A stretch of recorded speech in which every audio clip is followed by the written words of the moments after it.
But after a moment, Krishna realized it was all an illusion created by Salva.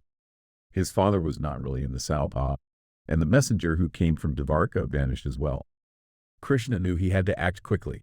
Salva, in his fortress, was trying to deceive him further, but Krishna wouldn't be fooled again. He hurled his divine weapon, the Sudarshana Chakra, and it hit the Salbha, bringing it crashing to the ground. Salva was killed instantly. Afterward, Krishna told Yudhisthira about the battle and said, "I'm sorry I wasn't with you when you were playing dice with Sakuni. At that very moment, I was fighting Salva and his magical Salbha. Otherwise, I would have come to Hastinapura and spoken out against the trickery of the dice game.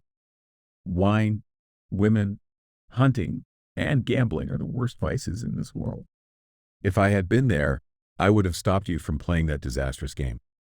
Balarama, deeply moved by the sight of the Pandavas in exile, shed tears. He said to Krishna, "Noble Yudhisthira and his brave brothers are living in the forest like hermits, while the cunning Sakuni, Duryodhana, and their brothers enjoy all the luxuries of the palace. When virtue is trampled underfoot and vice sits on a golden throne, it's no wonder people lose faith in the divine. The sacred scriptures that teach righteousness and good conduct seem like a cruel joke when we look at the harshness of life. Can't we do something to fix this injustice?" Satyaki, inspired by Balarama's words, stood up and declared, "King Drupada of Panchala and his sons will join us. The Kakayas are our allies. We Yadavas, Vrishnas, and Bhojas are ready to fight. The Pandavas don't need to waste their lives in the forest. Let's defeat Duryodhana and restore Yudhisthira to the throne. If the Pandavas want to. Let's give the kingdom to Abhimanyu while we wait for the Pandavas to fulfill their pledge," someone suggested. At that moment, the Panchala princes arrived, and after the formalities were completed, they joined the conversation.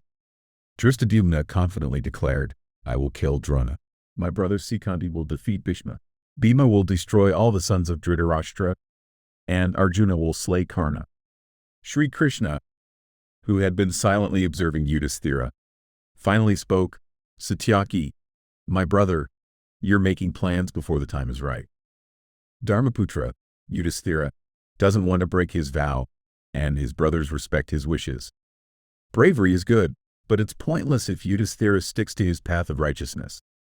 Even if the sun rose in the west or the oceans dried up, Yudhisthira wouldn't stray from what is right. He is an idealist through and through. Before fulfilling their vow, the Pandavas are like gentle cows, but afterward, they will become fierce tigers." Yudhisthira thanked Satyaki for his support and said, "Sri Krishna knows me well. I ask the Yadava warriors to come to our aid when the time is right." Draupadi, still hurting from her humiliation, broke into tears, her voice trembling with pain. She turned to Krishna and said, "The sons of Dhritarashtra, Duryodhana, and Dusasana, who treated me so cruelly, are still alive despite Bhima's vows.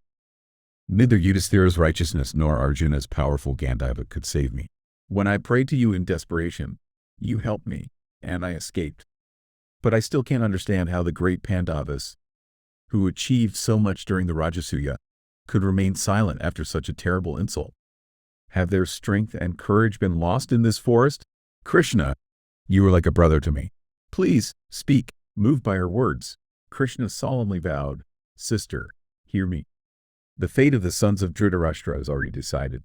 Those who committed such a horrible crime against you will face the consequences.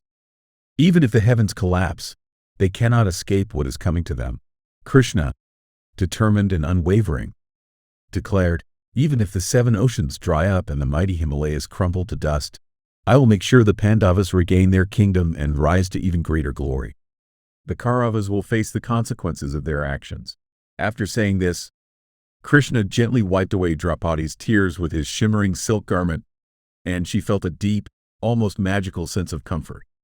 Drishtadyumna then spoke, "Yudhishthira, please allow me to take your nephews, the young sons of the Pandavas, to Panchala. Their grandfather will be overjoyed to see them, and they can experience the joy of the forest when they are a bit older." Krishna also requested permission to bring his sister Subhadra and his nephew Abhimanyu back to Dwarka with him. Yudhishthira agreed, and Krishna returned to Dwarka with Subhadra, Abhimanyu, and the Yadava clan. Drishtadyumna, on his part, took Draupadi's sons to Panchala. Afterward, the Pandavas, along with the Brahmins, their chariots, weapons, and a group led by Indridyumna moved from Kamyaka to the Divide forest.